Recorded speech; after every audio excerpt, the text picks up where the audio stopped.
देखो यहाँ पर जो हम प्रॉब्लम ले रहे हैं, ठीक है, ये 22 नंबर है और पेज नंबर 243 पर मिलेगा, 44 पर मिलेगा, ठीक है। इस पर अगर आप ध्यान देंगे तो हमने नया चैप्टर शुरू कर दिया है, retirement, okay, retirement of partner. इसमें आपको गुडविल वाली कंडीशंस मैंने कहा है, याद रखो कितनी कंडीशन है, 5 में से 5 है, ए बी वो इजी आपके लिए, वही आज हम यहाँ पर देख रहे हैं, क्या वही कंडीशन हम यहाँ पर देखने वाले हैं, ए और बी 5 नंबर वाली कंडीशन। वैल्यूएशन, रीवैल्यू जिसको हम बोलते हैं, इसी कारण से रीवैल्यूएशन अकाउंट बनाया गया है, पार्टनर कैपिटल है और बैलेंस शीट है, ठीक है। जो आपके पास यहाँ पर बैलेंस शीट है, जो आपके पास यहाँ पर वर्किंग है, उसके हिसाब से ध्यान दीजिएगा।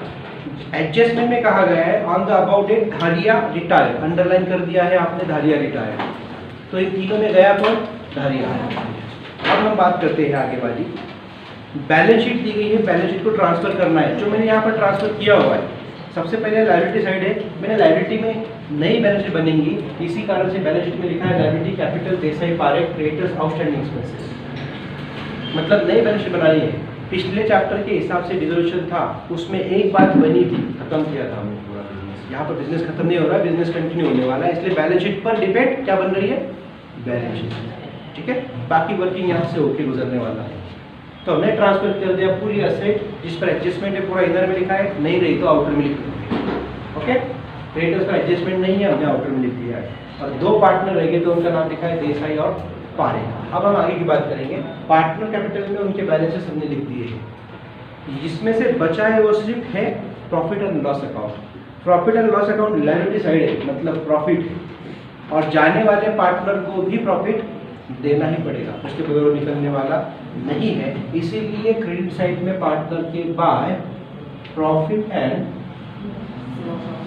लॉस अकाउंट, इनके रेशो है, क्या है रेशो, 2:1 मिलाकर 5। कितना है प्रॉफिट,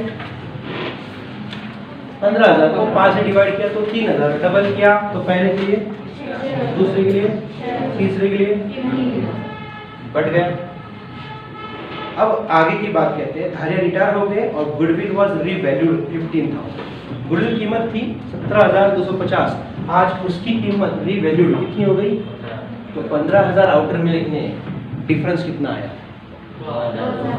2,250, इसे कहेंगे राइट ऑफ। क्या कहेंगे इसको, राइट ऑफ। अब जिस प्रकार से रीवैल्यूएशन अकाउंट आपने बनाया है, रीवैल्यूएशन का मतलब होता है profit and loss adjustment account, क्या होता है, या रीवैल्यूएशन, मतलब हर की जो चीज़ की कीमत है उसको रीवैल्यूड करके उसकी कीमत लिखो। जो पार्टनर जा रहा है वो तो बोलेगा ना मेरा हिसाब मेरे को चाहिए, तो हिसाब करके ही उसको बेचने का। तो देखो गुडविल कीमत 17,250 थी, आज क्या हो गई, कम हो गई, कितनी हो गई, 15,000। 2,250 का सबको लॉस हुआ, तीनों पार्टनर को लॉस हुआ, तो लॉस हम कहाँ लिखते हैं, डेबिट साइड, राइट ना। प्रॉफिट लॉस कहाँ लिखते हैं हम, तो कितना लॉस हुआ गुडविल पर, 2,250। रीवैल्यूएशन अकाउंट एक प्रकार का प्रॉफिट एंड लॉस अकाउंट ही है, इसलिए उसका नाम है profit and loss adjustment account. Adjustment इसलिए कि साल के बीच में कहीं तो भी आप काम कर रहे हो जाने वाले पार्टनर के लिए, राइट ना। ये अकाउंटिंग इनकम टैक्स के लिए नहीं है, लास्ट वाली नहीं है, परफेक्ट वाली नहीं है, इसलिए एडजस्टमेंट, राइट। आगे वाले असेट और लायबिलिटीज का भी रीवैल्यूएशन होगा, was revalued as under. Debtors की कीमत हो गई, कितनी हो गई डेटर्स की कीमत, मैं बाहर लिखता हूँ 15,000। उसके बाद स्टॉक कितने पर आ गया, 90% पर आ गया। 90% 15,000 का अगर हम काउंट करेंगे तो 13,500 होता है। उसके बाद आगे देखो, प्लान कितने पर आ गया, हाँ 9। उसके बाद कितने पर आ गए, 37,500। उसके बाद व्हीकल कितने पर आ गया, 28,500। उसके बाद आउटस्टैंडिंग एक्सपेंसेस कितने पर आ गया, 4,500। उसके बाद है कुछ नहीं है। चलिए आप जरा ध्यान दीजिएगा, इसमें जो कम हो गया है वो डेप्रिसिएट हो गया, जो बढ़ गया वो एप्रिसिएट हो गया, सही है। और जो डेटर्स है वो अगर कम हो गए तो डेप्रिसिएट नहीं हुए, वो क्या हो गए, बैड डेट्स हो गए।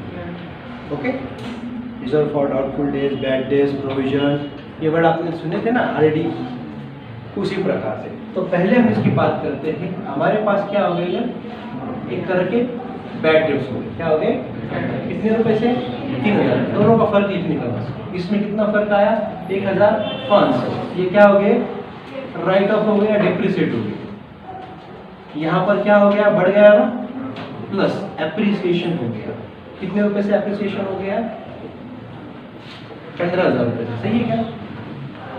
यहाँ पर प्लांट की भी कीमत कम हो गई 1,500 रुपए से, लेस डिप्रिसिएशन।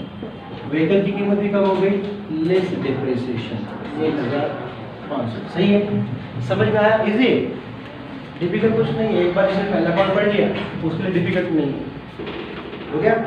अब जो जो माइनस हुआ वो डेबिट में लिखिए। क्या क्या माइनस हुआ, डेटर्स, या हम जिसको कहते हैं डेटर्स, में जानबूझकर डेटर्स लिख रहे होते हैं क्या। उसके बाद स्टॉक, उसके बाद प्लांट, उसके बाद व्हीकल्स, और कुछ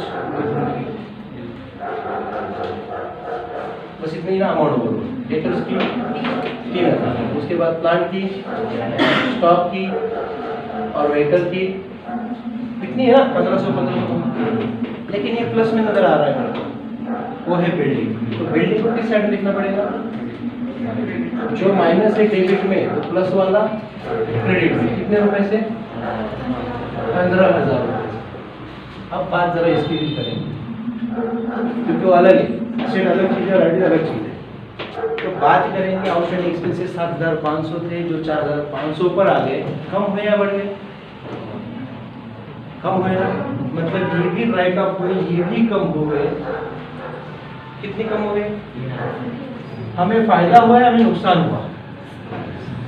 क्या हुआ, हमें क्या हुआ, फायदा हुआ कि नुकसान हुआ,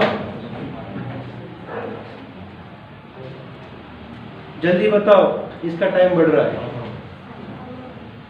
हाँ, एसेट कम हो गई, लॉस हुआ, एसेट बढ़ गई, प्रॉफिट हुआ, लायबिलिटीज कम हो गई, फायदा, और लायबिलिटीज बढ़ गई तो उल्टा, दोनों अपोजिट है ना। तो आज हमें उसका भी बेनिफिट मिला। तो क्रेडिट साइड में बाय आउटस्टैंडिंग एक्सपेंसेस कितने रुपए, 3,000 रुपए, 4,500 नहीं, जो डिफरेंस है वही लिखूंगा। ओके। उसके बाद वो कहते हैं देसाई पारे कंट्रीब्यूटिंग एडिशनल कैपिटल 15,000 एंड 7,500, दोनों एक्स्ट्रा पैसे लेकर आ रहे हैं। तो फिर दोनों के क्रेडिट साइड में बाय कैश और बैंक अकाउंट। पहले के लिए कितना, देसाई के लिए 15,000 और 7,500 किसके लिए, पारे के लिए। पार्टनर के क्रेडिट में कैश का नाम, कैश का अकाउंट नहीं बनाया मैंने, डायरेक्ट यहाँ पर प्लस क्या नाम है, पारेख ना, देसाई, देसाई एंड पारेख अलग अलग कैपिटल अकाउंट। ठीक है,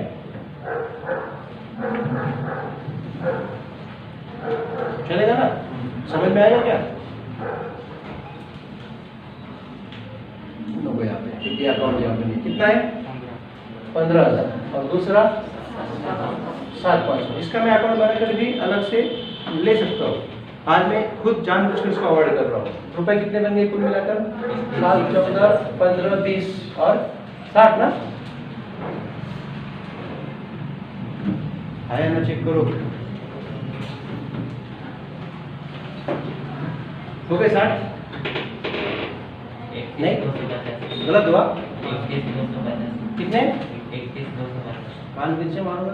अरे मैंने 37,000 मैंने 37,000 पकड़े, मैंने 37,000 को तू कैसे 21 पे बोल रहा है, सॉरी यार। लेकिन देखो उतनी भी नहीं बनी जो तू बोल रहा है। 15 और 7 22, 500 500 23 और 26 200 बचा। मैंने 37 पकड़े थे, चल देंगे, सही नहीं मेरे सही।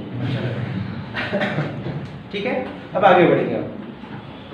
Balance due to Dharia transfer to his loan account, underline transfer to his loan account after paying him 16,800। ठीक है ना, बचे हुए पैसे जो है 16,800 पहले उसको कैश में दे दो, और बचा हुआ अमाउंट उसके लोन में डाल दो।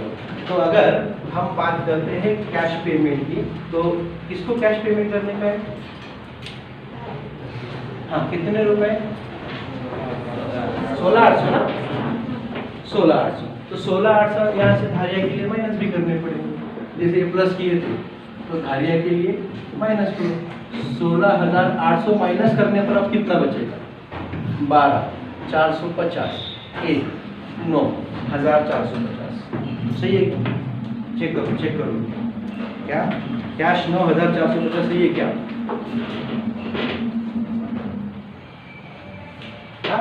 वहां पर कैश खत्म हो गया, अकाउंट बनाने की मुझे जरूरत नहीं पड़ी, प्लस माइनस में काम होता है। अब पूरी इंफॉर्मेशन खत्म होने के बाद मैं टैली करूंगा इसे। कौन साइड बड़ी है? साइड कौन सी बड़ी है? क्रेडिट। तो रिजल्ट आया 2 प्रॉफिट और रिवैल्यूएशन, मतलब क्या? Revaluation transfer to partners capital account. Number 1 Dharia, number 2 Desai और नंबर 3 पारेख। ठीक है, डिफरेंस कितना आया वो ढूंढना पड़ेगा और फिर बांटना है। 1 2 3 3 6 7 8 9 9,750। 9,000 इसमें से माइनस कर दिए 9,000 रह गए, 750 माइनस कर दिए 8,250 रुपये रह गए। सही है, 8,250 को 5 से डिवाइड किया, एक रेशियो के लिए कितना आएगा? 1 यहाँ बचे 3, 6 बचे 2, 5 0। सही है, 1650 एक रेशियो के लिए जो पारेख के पास है। इसका डबल कर दिया 3,300 धारिया और देसाई के पास है। इस प्रकार से 8,900 बैठे। रिवैल्यूएशन के डेबिट में पार्टनर का नाम, तो पार्टनर के क्रेडिट में बाय रिवैल्यूएशन अकाउंट। 3,300 चेक करो है क्या?